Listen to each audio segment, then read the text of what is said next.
All right guys, welcome back. Survival Living here. So today I want to discuss urban prepping, city prepping versus rural preppers. Guys, I get asked a lot of questions on my channel. Hey, I live in the city, what do I need to do? And it seems like everyone wants a one-fit answer to fix everything. That's not prepping, that's not survival. But let's go ahead and talk about this.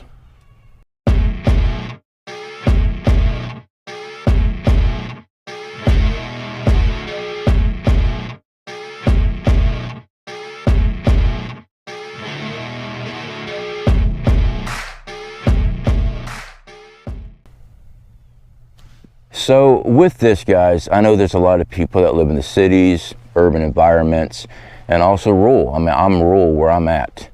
I've lived most of my life rural, but I have lived in some of the major cities too, especially with work. One of the biggest things I see here on the internet is which is best and what do I do if I live in the city? Okay.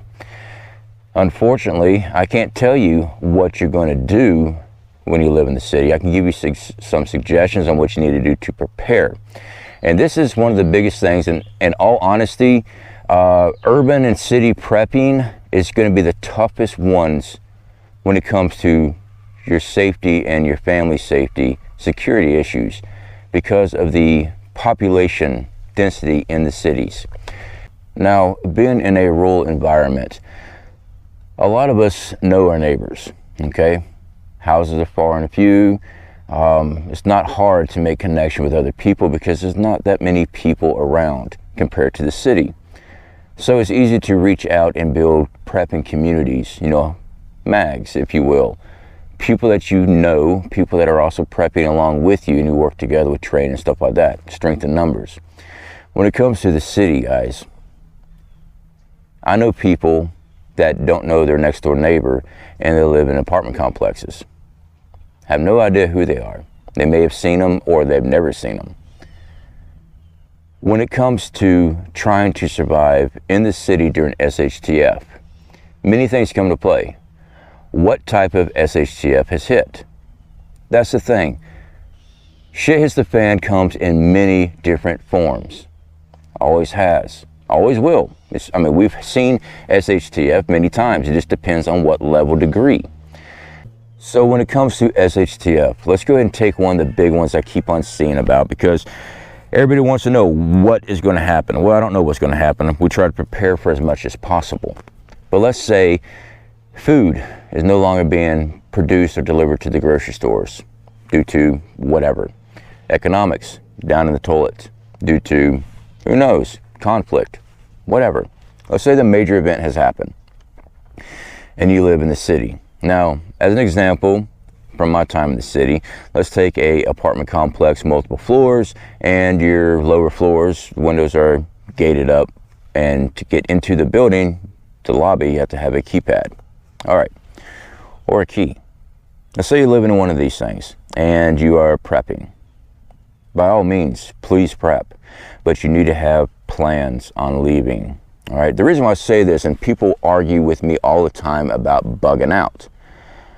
I don't theorize and philosophize here on YouTube. I show you what we do. We live what we preach. All right. Having a bug out plan is very essential in shit hits the fan. It does. The reason being, as example, you live in an apartment complex. No food, water's been turned off, money's useless, riots in the streets. How long are you going to be safe in that home with your family? Seriously, think this out. How long are you going to be safe? All right. I've seen in the comments, well, I have an AR-15, I have a shotgun, I have a pistol. I will protect my family. Okay, you can protect that room from anybody entering that door, unless they're well armed also. All right. Throwing lead around is not really the best option in scenario, especially since it's a close room. Now you do have a vantage point because you only have one entry in. All right, that's good. But what happens when they can't get you out and they just decide, the mobs, just to burn down the whole building? What happens then? You're on the 5th floor? You can't run downstairs because that's where the fire is. Let's just say it's just one of those groups that decides just to burn everything. Or let's say that they're not trying to burn you out, but they set fire to something else, and now the fire is on your area, and now your building's on fire. Now I've seen the comments, well, this is why I carry a fire extinguisher.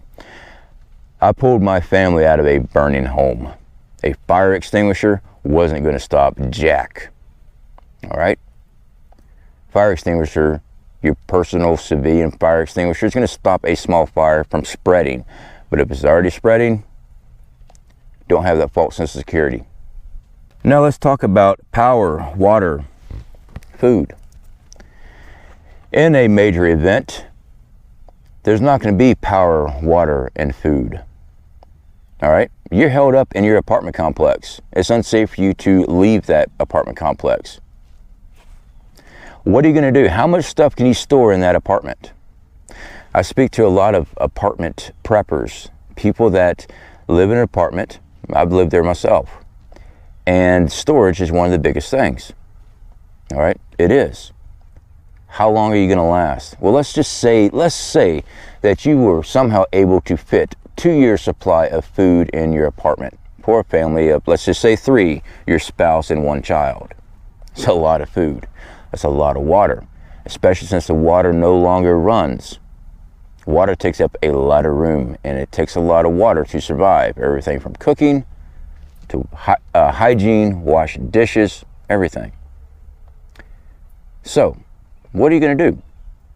This all goes back to bugging out, having a way to get out of a situation. That's what prepping is. It's not just hunkering down and riding out the apocalypse, because unless you have a bunker somewhere, you're not going to be able to ride out everything.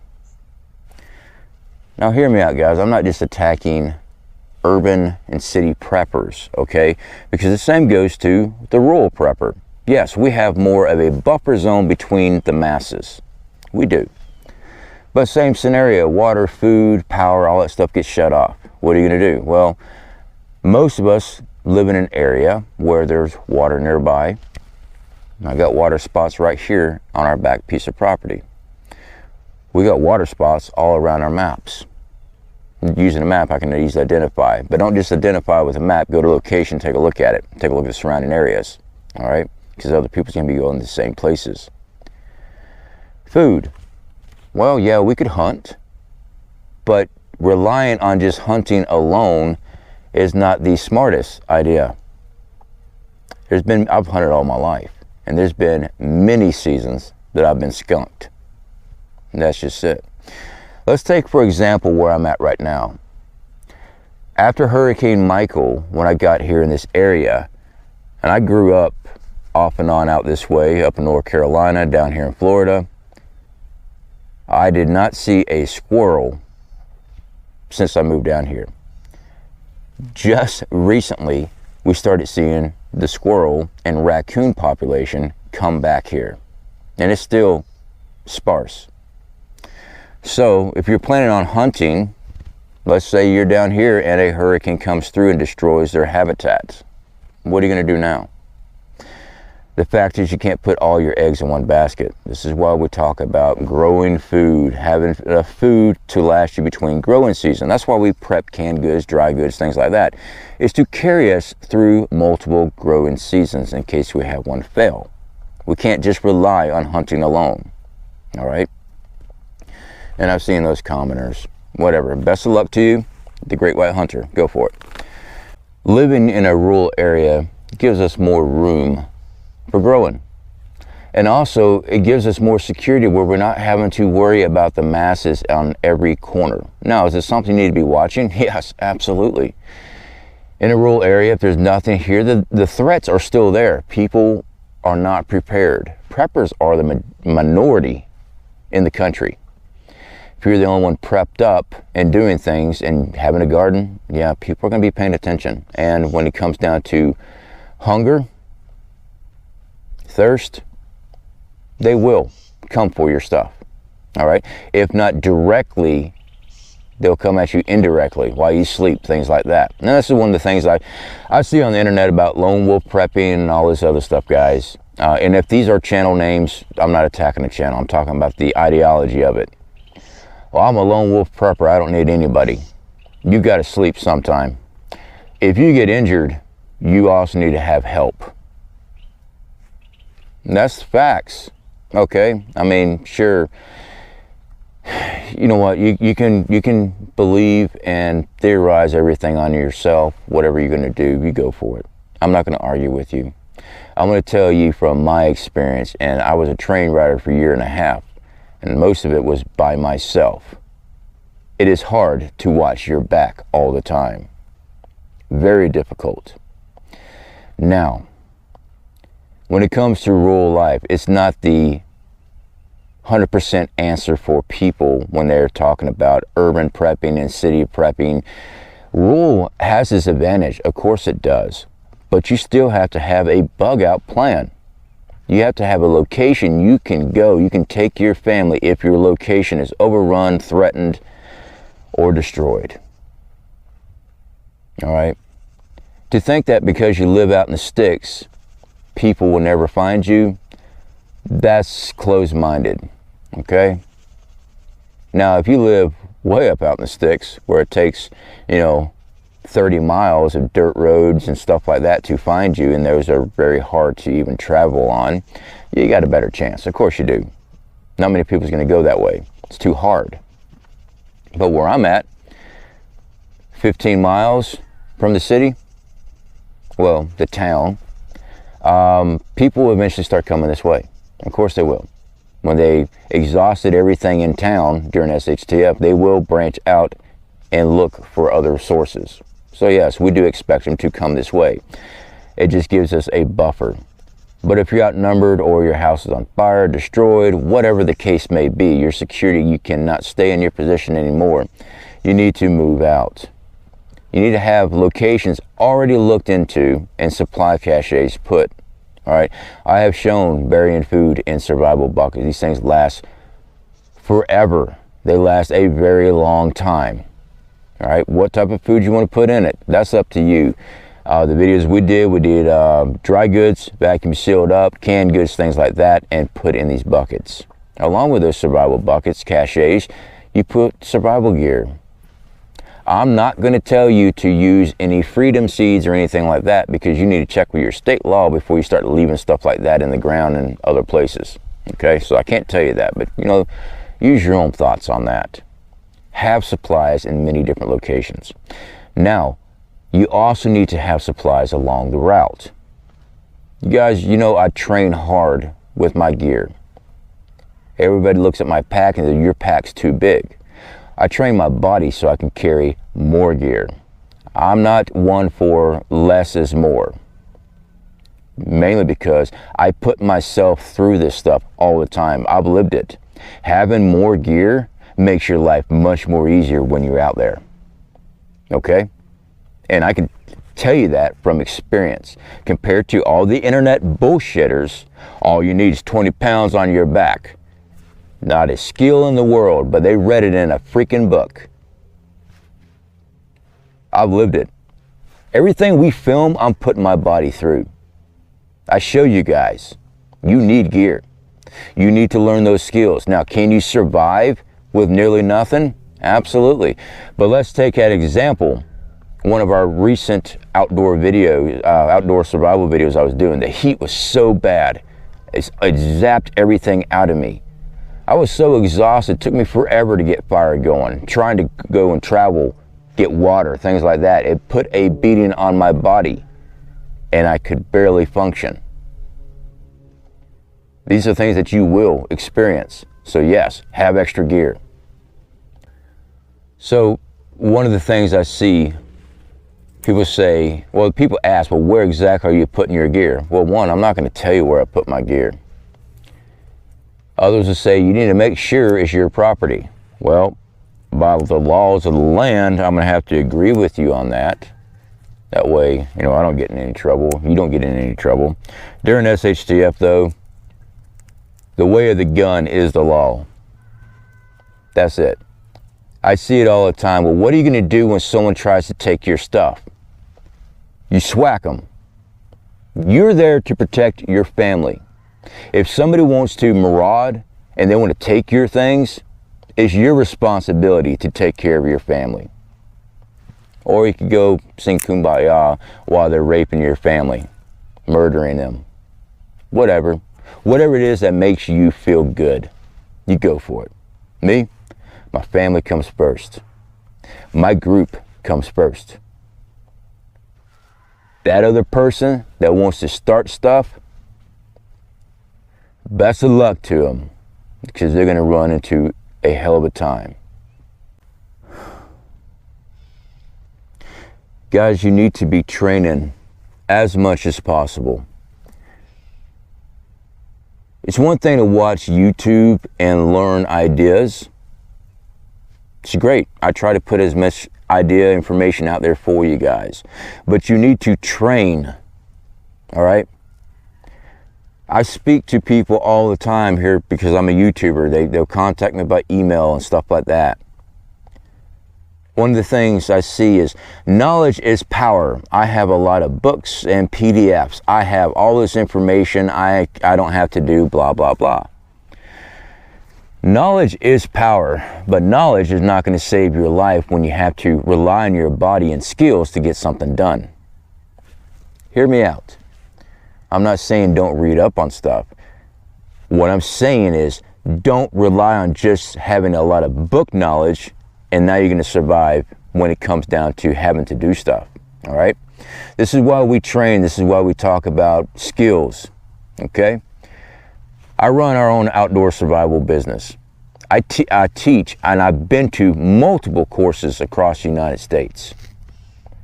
One of the things I have run into, is the most common thing I run into, is that people go to these courses, they watch their videos, they read their books, and they're ready. And then they're falling out the first 4 to 6 hours, or they cannot understand how to shave down limbs, wood, get into a specific part of the bark or underneath the bark to make their own cordage because they've never actually done it. They read about it, plenty of knowledge on it, but they haven't actually done it. And I just use that as one example. It goes into multiple examples. Same thing when you're trying to start a fire. Oh yeah, I've read plenty of it. I've watched the videos on the bow drill. I watched the videos on ferrocerium rods. I've watched all this stuff, but when it comes down to now your body's shaking, your fingers are numb because it's so freaking cold out. You've been rained on for days and you can't get that fire going because you've never put your body through the test. Learning your body, your reaction, and how to push your body. Trust me, people will argue with me all day long. Oh, I'm pretty tough. I can push myself. Have you been in the situation where you are near hypothermic or hypothermic out in the woods? No help. Have you? Now, I'm not recommending anybody to make themselves hypothermic, but I do recommend yourself putting your body through the shit and then doing your survival. All right? Have you some safeguards put in place? Of course, absolutely, but you need to test your body. You need to test your skills. And I know I'm going to have a lot of people mad at me and start hitting the chat. That's fine. That's fine. If you want to live that way, you do you. Mainly because I won't have to deal with you during the shit hits the fan because you already be dead. I'm here to try to get people ready for what's coming. And I've seen the comments, well, I'll just carry a Bic lighter. Hey, I've got Bic lighters too. You know how many Bic lighters I've lost? You know how many Bic lighters I broke? Having multiple ways of purification of water, having multiple ways of creating fire, having multiple ways to do what you need to do is key. That's why we're preppers. But you also need to learn how to push your body and learn with your hands, not just with your mind. Because you can have all the book smarts in the world, but if you can't get the job done because you are not prepared to actually do the physical aspect of it, you're useless. I know that's harsh, but if you can't make it happen, you can be the smartest person in the world. So anyway, guys, I would have to say one of the biggest things I can tell anybody that is in the city and urban environment that are preppers, you need to have an evacuation plan, okay? You need to have a bug out location. You need to have locations, caches, all right? You need to make sure you have spots along the route that you have supplies while you're trying to get to that location. And then when you're at that location, you have supplies there as well. You need to have multiples of these. As preppers, we don't put everything all in one basket. We have multiple routes, multiple locations. Does it take time? It does. It's not overnight. Prepping's difficult. Prepping takes time. All right? I see the comments all the time. Well, I am just burnt out in prepping. I'm just exhausted. It's just the same thing over and over again. Not really. There's always something you could be working on. All right, guys. Speak to y'all later.